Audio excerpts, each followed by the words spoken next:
ng eyebag ko na mamaga. Aalis ako. Bye-bye.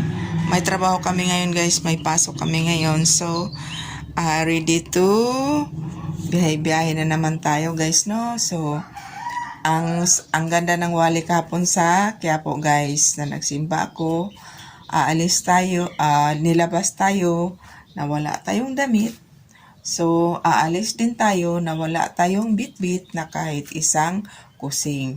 So, ang maganda natin gawin guys is mag-iwan tayo ng mga magagandang alaala para sa ating kapwa, para kahit wala naman tayo sa mundo, mayroon silang maalaala sa atin.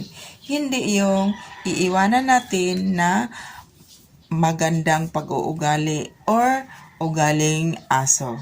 Mas masarap makisama, mas masarap mag-iwan tayo ng bakas na maalaala sa ating kapwa.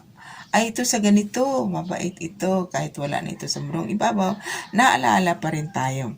Kaysa naman, mag-iwan tayo ng alaala na hindi makasarili. So, maganda talaga yun guys, na kahit sa pakikisama ay pinakamalaga sa lahat.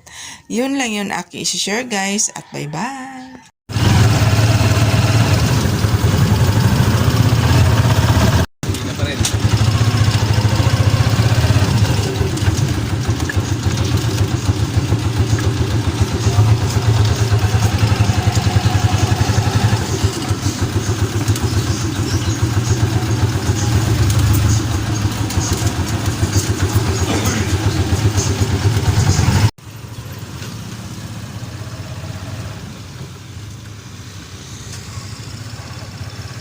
So, mga lods, magsasaing ako ng saging kasi nagkikrave ako sa saging.